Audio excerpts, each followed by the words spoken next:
जय हिंद सभी साथियों को स्वागत है आपका हमारे इस YouTube चैनल पर। आज की इस कक्षा में हम पढ़ने वाले हैं कक्षा 10वीं की गणित की एक्सरसाइज नंबर 13.1। तो आइए इसका पहला प्रश्न देखते हैं।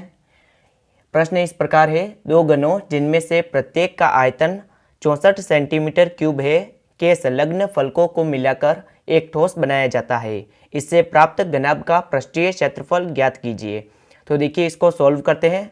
मैं आपको बता देता हूँ सबसे पहले घन क्या होता है। तो दो वर्गों को मिलाकर घन बनता है, जैसे कि ये एक वर्ग है, वर्ग यानी जिसकी चारों भुजाएं बराबर होती है।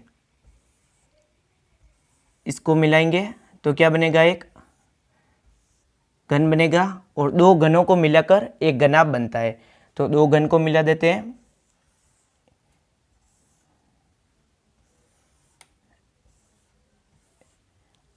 अब क्या बन गया, ये घनाभ बन गया।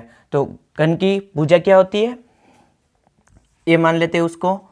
ये लंबाई, चौड़ाई और ऊंचाई, यानी घन की जो लंबाई, चौड़ाई और ऊंचाई होती है वो तीनों बराबर होती है। ये बोल रहा है कि दो घन को मिलाकर एक घना बनाया जाता है। तो ये इसकी लंबाई कितनी है, ए। तो इस दूसरे घन की भी लंबाई कितनी हो जाएगी, ए। तो ये टोटल लंबाई हो जाएगी अपने 2a। तो अपने को दे रखा है घन का आयतन, तो लिख देते हैं घन का आयतन। घन का आयतन क्या दे रखा है, 64 सेंटीमीटर क्यूब।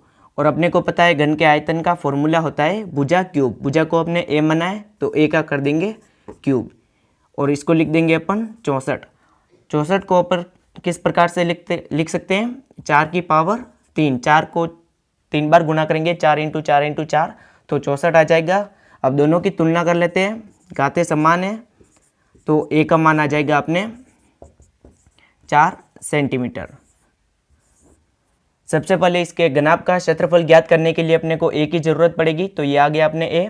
तो इसकी लंबाई कितनी हो जाएगी घनाभ की, ये 2a, यानी कि 2 इंटू 4, 8 सेंटीमीटर आ जाएगी।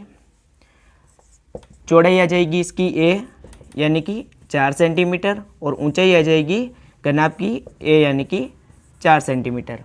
अब अपने को सोल्व करना है घनाभ का पृष्ठीय क्षेत्रफल। तो इसका सूत्र होता है घनाभ का पृष्ठीय क्षेत्रफल बराबर होता है 2 इंटू लंबाई इंटू चौड़ाई प्लस चौड़ाई इंटू ऊंचाई प्लस लंबाई इंटू ऊंचाई। इस फॉर्मूले में अपन मान रख देते हैं 2 इंटू लंबाई कितनी है 8 और चौड़ाई है 4 प्लस चौड़ाई है 4, ऊंचाई है 4 प्लस लंबाई है अपने 8 इंटू ऊंचाई है 4। इसको सॉल्व कर लेते हैं। 8 को 4 से गुणा करेंगे 32, प्लस 4 को 4 से करेंगे 16, प्लस 8 को 4 से करेंगे 32। इसको जोड़ लेते हैं, 32 और 32 64 हो जाएगा। 64 में 16 को जोड़ेंगे तो ये आ जाएगा अपने 80। तो 2 को 80 से गुणा करेंगे, ये आ जाएगा अपने 160 सेंटीमीटर क्यूब, जो कि इस प्रश्न का उत्तर हो जाएगा। देखिए अब दूसरे प्रश्न को सॉल्व करते हैं, जो कि इस प्रकार है कि कोई बर्तन एक खोखले अर्धगोले के आकार का है। तो अपन सबसे पहले एक खोखला अर्धगोला बना देते हैं। अब आगे बोल रहा है प्रश्न, जिसके ऊपर एक खोखला बेलन अध्यारोपित है, यानी इसके ऊपर क्या बना हुआ है, एक बेलन है। ये बेलन बना देते हैं। अब ये अर्धगोले का व्यास 14 सेंटीमीटर है, यानी इसका व्यास दे रखा है अपने को 14 सेंटीमीटर। तो त्रिज्या आ जाएगी अपने 7 सेंटीमीटर, क्योंकि व्यास की आधी होती है त्रिज्या, और दे रखा है अपने को। और इस बर्तन की ऊंचाई, यानी इस टोटल ऊंचाई दे रखी है अपने को 13 सेंटीमीटर। इस बर्तन का आंतरिक पृष्ठीय क्षेत्रफल ज्ञात करो, यानी कि इसका अपने को आंतरिक पृष्ठीय क्षेत्रफल ज्ञात करना है। तो इसके लिए अपने को सबसे पहले इस बेलन की ऊंचाई की आवश्यकता होगी।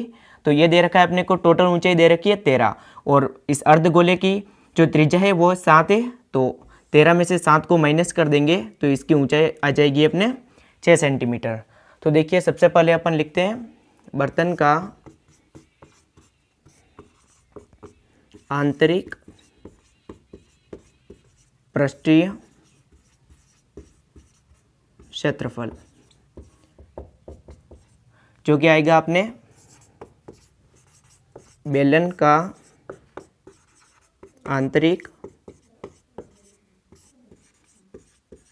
पृष्ठीय क्षेत्रफल प्लस अर्ध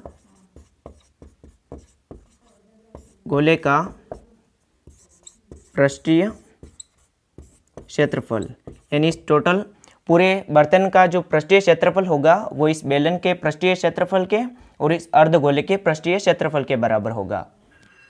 अब बेलन का आंतरिक पृष्ठीय क्षेत्रफल का सूत्र क्या होता है? 2πRh और अर्धगोले का आंतरिक पृष्ठीय क्षेत्रफल होता है 2πr²।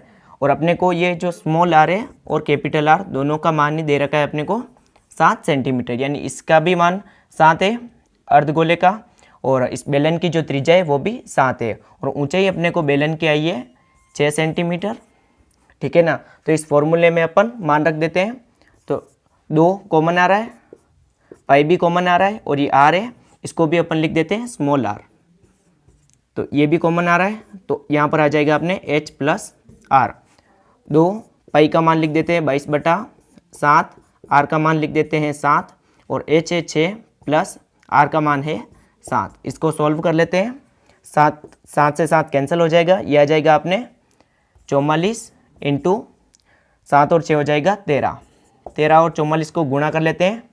13 चौक 52 का 2, हासिल का आएगा 5, 13 चौक 52 और 57, यानी 572 सेंटीमीटर स्क्वायर, जो कि इस प्रश्न का उत्तर हो जाएगा।